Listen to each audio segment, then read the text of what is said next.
나르시시스트의 두 얼굴.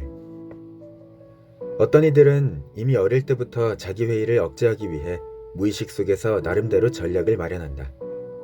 무조건 최고를 지향하는 것이다. 이들은 자신도 모르게 마음속에 큰 자아를 만들어내고 작은 자아를 억누르는 임무를 맡긴다. 작은 자아란 이들 마음속에서 건강하게 자라지 못한 낮은 자존감이다. 큰 자아는 허술한 자존감을 인정하지 않으려고 무슨 일이든 완벽을 추구한다. 그로써 작은 자아에게 자신이 얼마나 가치 있는 존재인지 입증해 보이려 애쓴다.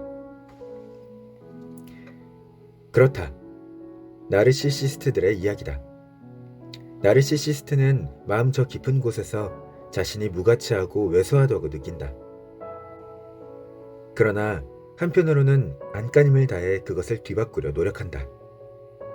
그래야 나르시시스트 본인의 불안을 전혀 눈치채지 못하기 때문이다. 이들이 자신의 자존감을 대하는 태도는 이중장부를 쓰는 듯하며 나르시시스트 특유의 양가적인 모습이 두드러진다. 작은 자아와 대면하지 않기 위해 나르시시스트는 뭔가 특별하고 대단한 존재가 되고자 애쓴다. 중간은 아예 고려 대상이 아니다. 대단한 무언가를 이루기 위해 이들의 큰 자아는 두 가지 노선을 취한다. 첫째, 자신의 능력과 겉으로 드러나는 것들, 외모, 재산, 자격 등을 최고 수준으로 끌어올리기 위해 한시도 쉬지 않고 이 모든 것을 갈고 닦으며 관리한다. 둘째, 남들을 가차없이 깎아내린다. 나르시시스트 본인이 자신의 약점을 배척하듯이 남들에게 있는 약점 역시 혹독하게 배척한다. 자기한테든 남한테든 연인이나 배우자에게는 말할 것도 없고 그 어떤 약점도 용납하지 않는다. 마음 깊숙한 곳에서 느껴지는 자신을 향한 비하와 폄훼를 타인에게 그대로 투사하는 것이다. 특히 가장 가까이 있는 사람일수록 이 투사는 강하게 나타난다. 그러다 보니 배우자나 연인은 항상 나르시시스트의 가치를 더해주어야 할 임무를 갖게 된다. 나르시시스트는 배우자나 연인을 연장된 자아처럼 느끼기 때문에 무슨 일이 있어도 그들이 자신의 얼굴에 먹칠하지 못하도록 통제한다. 연인의 실수나 잘못은 결국 나르시시스트 본인에게 타격을 입힌다. 나르시시스트들은 약점을 지독히도 경멸한다. 약점은 이들을 격노케 한다. 나르시시스트들은 자기 약점은 물론이고 배우자나 연인의 약점까지 엄청나게 확대해서 인지한다. 이들이 일단 약점을 인지한 순간 사태는 걷잡을 수 없어진다.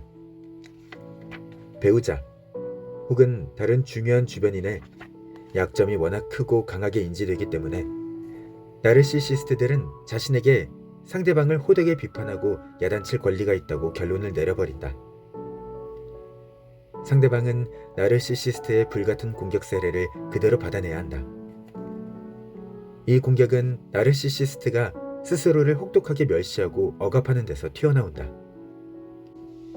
처음부터 이들은 마음속 깊이 자리해온 자기 공격성을 철저히 의식에서 밀어내기만 했기 때문에 갈 곳을 잃고 탈출구를 찾던 이 감정은 타자를 향해 분출된다. 이때 상대방에게 주는 상처와 모욕감은 사실 따지고 보면 나르시시스트가 그토록 회피하고 거부해왔던 상처와 정확히 일치한다. 자신이 결코 경험하고 싶지 않았던 바로 그 고통을 상대에게 무의식적으로 가하는 것이다. 화려한 얼굴 뒤에 숨은 작은 어린아이.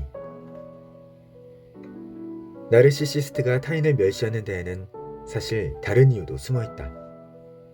상대를 끌어내리면 자신이 올라갈 수 있기 때문이다. 나르시시스트들은 유난히 우월감을 느끼고 싶어 안달한다. 그냥 인정받는 정도로는 성이 안 찬다. 만인이 경탄하고 숭배해주기를 갈망한다. 이들은 작은 자아가 보여주는 비참한 자기 비난을 가장 두려워한다. 그러니 자신도 모르게 젖먹던 힘까지 짜내어 작은 자아를 통제하려 든다. 전략적으로 보더라도 자신이 남들보다 뛰어나다고 느껴야 일이 쉬워진다. 강도 높은 우월감만이 나르시시스트를 비로소 안심시키기 때문이다. 그래서 자연스레 완벽주의가 나르시시스트들의 무기가 된다. 나르시시스트는 자신을 비롯해 남들 모두와 격투를 벌인다. 다른 사람이 뭔가 잘하는 것을 보면 위협감을 느끼며 특히 자신과 분야가 일치하면 긴장은 더욱 고조된다. 나르시시스트들은 끊임없이 나와 남을 비교하고 항상 경쟁에 대한 압박감을 안고 산다. 특히 중증 나르시시스트는 함께 있기 불쾌할 정도다. 이들과 좋은 사이를 유지하기란 거의 불가능하다. 배우자나 상사로 인연을 맺는다면 그야말로 최악이다. 이들은 잠시도 쉬지 않고 자신의 위대함과 탁월함을 과시하는 한편 상대방은 왜소하고 열등하다는 인식을 연신 심어준다. 그러나 중증 나르시시스트들의 화려한 얼굴 뒤에는 작고 의기소침하며 불안에 떠는 어린아이가 숨어있다는 사실을 기억한다면? 처음에는 동의하기 어렵겠지만 조금이나마 이들을 이해할 수 있을지도 모른다. 어쩌면 연민이 느껴질 수도 있다. 이들과 소통할 때는 그 점을 계속 머릿속에 떠올리면서 마음속에 방어막을 가동시킬 것을 권한다. 행여 큰 자아가 문제를 일으키면 나르시시스트는 심각한 위기에 봉착한다. 실수를 저지르거나 엄연한 패배를 맞닥뜨리는 순간 나르시시스트의 큰 자아는 일순에 무너지고 그동안 한쪽에 찌그러져 있던 작은 자아가 드디어 수면 위로 얼굴을 드러내고 말한다. 넌 망했어. 처음부터 내가 그랬잖아. 응? 입이 붓기라도 했냐? 찍소리도 못하게? 그러기에 그 주둥아리 좀 그만 놀렸어야지. 잘난 척만 하는 정신 나간 놈. 내가 늘 말하지 않았어. 넌 절대 못 해낸다고. 나르시시스트는 철저히 절망한다. 모든 것이 완전히 틀려버렸다는 공포가 그를 삼켜버린다. 평소에는 그토록 치밀하게 입을 막고 구석으로 밀어놓았던 작은 자아가 성난 파도처럼 역습해온다. 나르시시스트는 다시 일어서기 위해 옛 전략을 다시 집어든다. 큰 자아를 다시 움직여 성공의 경험을 생산하고 방금 겪은 패배를 의식 아래로 밀어내기 위해서다. 우리 안에는 나르시시스트가 살고 있다. 사실 우리 안에는 나르시시스트가 살고 있다. 정도의 차이만 있을 뿐 사람이라면 누구나 이 성향을 가졌다. 세상에 인정과 성공을 반기지 않을 사람이 어디 있겠는가? 실패를 겪고서 의기소침하지 않을 사람이 어디 있겠는가? 아직 송두리째 체념하지 않은 사람이라면 어느 누가 새로운 성공으로 실패의 경험을 지워버리고 싶지 않겠는가?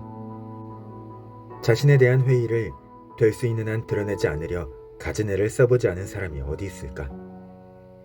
심장이 멎을 만큼 아름다워지거나 천부적인 재능을 갖고 싶다는 꿈을 태어나서 한 번도 꿔보지 않은 이가 과연 있을까? 나르시시즘은 누구나 갖고 있을 법한, 다만 심각한 불안으로 인해 스스로에게 처방해준 과대평가라고 보면 맞을 듯하다. 그보다 정도가 작긴 하지만 보통 사람들 역시 자존감의 균형을 유지하기 위해 거의 매일 나르시시즘의 모든 전략을 사용하며 산다고 해도 과언이 아니다.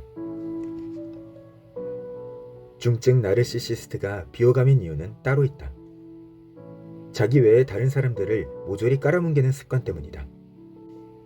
나르시시스트 성향이 심하지 않은 사람은 성공의 결실이나 인정을 독식하는 정도에서 만족한다. 물론 기회만 있으면 기꺼이 다른 사람을 비판하지만 중증 나르시시스트처럼 노골적이거나 깊숙한 곳을 건드리지는 않는다. 정도가 가벼운 나르시시스트는 남을 비하하고 싶은 충동을 지속적으로 느끼지 않으므로 이들과 대인관계를 맺기는 그다지 불편하지 않다. 나르시시스트 성향을 가진 이들의 문제는 있는 그대로의 자기 모습이나 바라는 모습보다 허위의 이미지에 더 몰두한다는 점이다. 이들의 삶에서는 남들에게 자신이 어떻게 보일지가 제일 중요한 관심사다. 한 인간으로서의 값어치는 타인이 매겨주는 평가에 따라 좌우된다고 믿기 때문이다. 정도가 심한 중증 나르시시스트라면 대체로 한시도 긴장을 늦추지 못한다. 유지하던 방어 기제를 놓치는 순간 삶을 포기할 위험도 매우 높아진다. 나르시시스트에게는 단 한 번의 실패도 인생의 근간을 뒤흔드는 일대 사건일 수 있기 때문이다. 엄밀히 말해서 자존감 문제가 있는 사람은 모두 조금씩 나르시시스트의 성향을 보인다. 자신이 가진 불안 때문에 지나치게 자기 일신 하나에만 집착한다는 사실만 봐도 그렇다. 그리고 행여나 마음속 불안이 탄로날까봐 부지런히 이것을 감춘다. 거듭 말하지만 사람들은 대부분 누구나 겉으로는 잘나 보이고 싶고 어떻게든 결함이나 약점을 숨기려 한다. 매 순간 스스로에 대해 염려하고 불안해하며 자신을 방어하고자 수단을 강구하고 노력하는 행위는 근본적으로 보자면 나르시시즘과 일치한다.